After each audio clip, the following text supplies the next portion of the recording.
Welcome back. Yesterday we looked at dreams. I was just trying to, trigger you to remember the dreams that you had while you were a child, and then also maybe the dreams that you got along the way as you matured, as you grew up.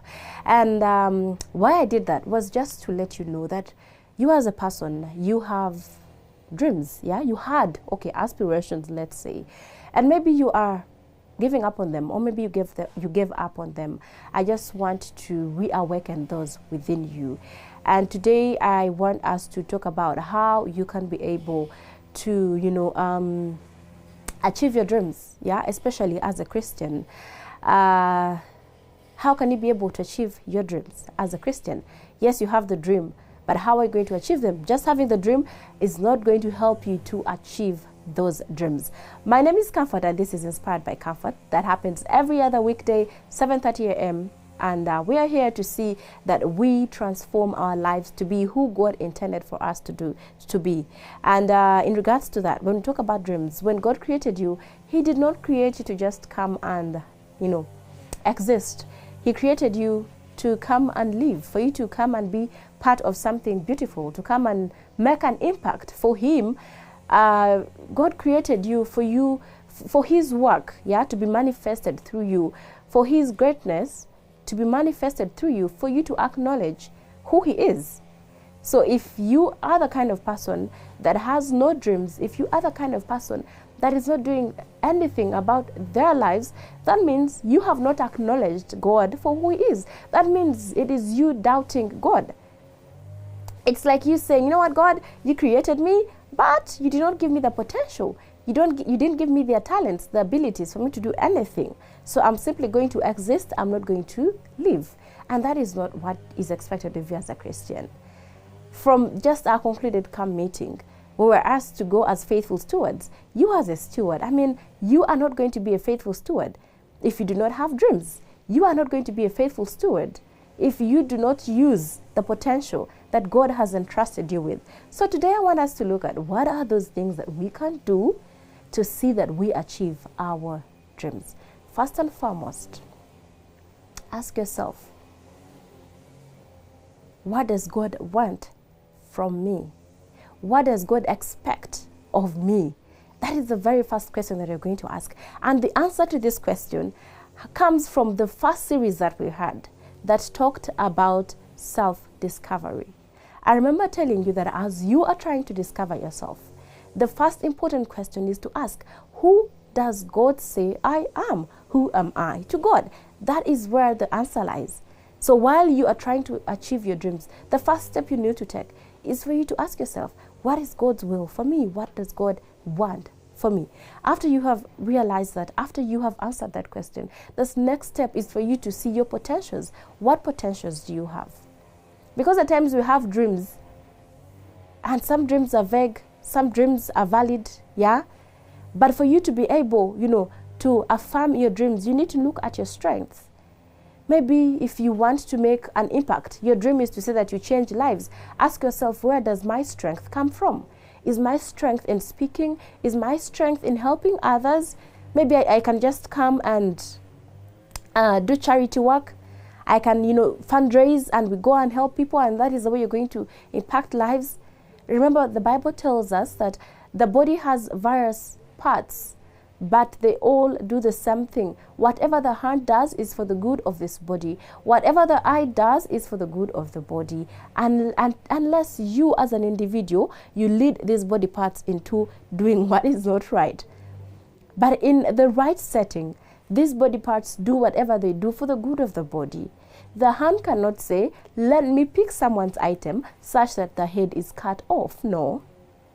The eye does not say, let me look at something that is wrong such that the heart will be affected. No. So for as long as God created these body parts, they were meant for good. And every body part complements the other. Yeah. So the same way, you might have a dream of impacting lives, but you can do that differently. So ask yourself, what are my strengths? Maybe you want to impact life, but you may not be able to impact life the way Comfort does, because how I impact life is through speaking. It's through counseling, through coaching, through mentorship. At times I do that through writing. That is where my strength is. And maybe your strength is not there. So find out what your strengths are. And then thirdly, believe in yourself. No one is going to believe in you as much as you believe in yourself. Now, let me give you another example. No matter how much someone else believes in you, if you do not believe in yourself, it is not going to work out. You know how? Let me give you a scenario.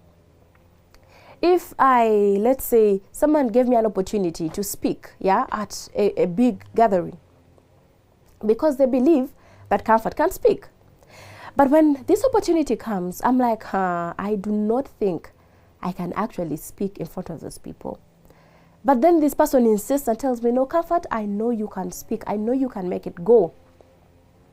And then I go because this person has insisted that I go.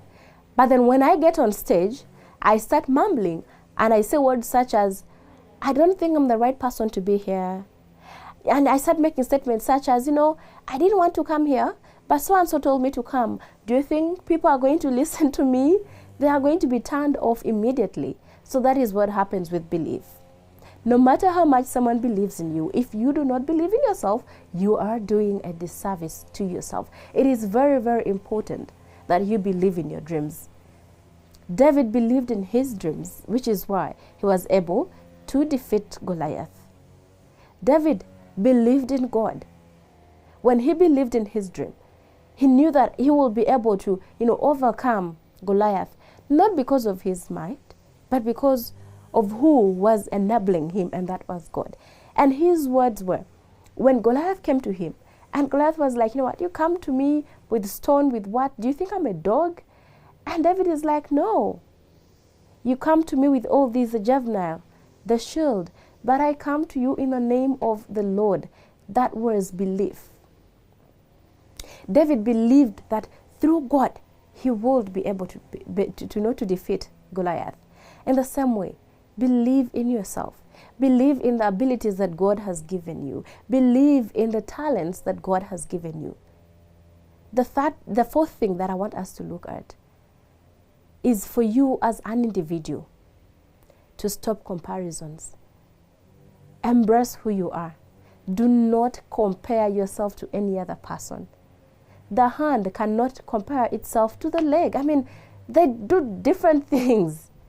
The nose cannot compare itself to the mouth. I am yet to see someone that speaks through the nose.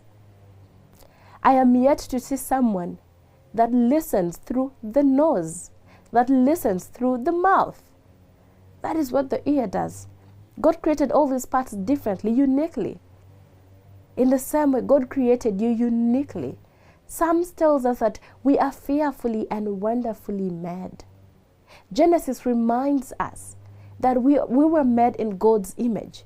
He created us beautifully, wonderfully, in his own image. So do not compare yourself to any other person. Yeah, you might find when you have the same dream as someone, maybe there is someone else that wants to be maybe an accountant. There is someone else that wants to impact lives just as you are. Do not look at their journey. Do not compare what they are doing. Do not be intimidated by what they are doing. Simply ask yourself, this person is contributing towards the gospel of God. How can I make my own contributions? How can I make my contributions? Maybe they have decided they're going to go through charity. Are you aware that 4 different people can do charity, but we can all do that differently? I want to give an example of the Chitezi, scenario. We've had Hope Channel go to Chitezi. We've had Prime Radio go to Chitezi. We've had other, companies, organizations go to Chitezi. But all these are doing it differently. The goal is one, to reach out to someone that is in a vulnerable situation. But we are all doing it differently. And every one person that has been there has been appreciated. They have made the mark. So in the same way, do not be intimidated by someone else that is doing exactly what you are doing. You might have the same dreams, but the visions might be different. The visions might be different. I have seen that along my way, along this journey. I know of people that are talking about the very same topics that I am passionate about. But when I look at the work they're doing, when I see what they write, somehow our perspectives vary. When we look at marriage right now, my perspectives about marriage might be different from other people. You might find someone that is doing something and you feel within you, okay, you are helping widows. But I feel the way you're doing, the way you're doing this work, the way you're helping the widows is not the same conviction I have. So let me come in with my conviction. So while you are trying to pursue your dreams, I want to encourage you to not compare yourself to any other person. You are unique in your own way. Your perspectives might vary. Your vision might vary from the other person. Do not look at this person from a point of competition, from a point of comparison, but look at them in point of inspiration, from a point of collaboration, of partnership. If they are doing the same thing that you desire to do, maybe reach out and tell them, you are doing this way, and I think I want to do the very same thing, but in a different way. Can we come together to collaborate? That way, you'll be able to achieve your dreams. Let us meet tomorrow when we will still talk about some of the challenges, some of the obstacles that you may find along the way as you try to achieve your dreams. Remember, Inspired by Comfort happens every other weekday, 7:30 a.m. Thank you so much for waking up with me.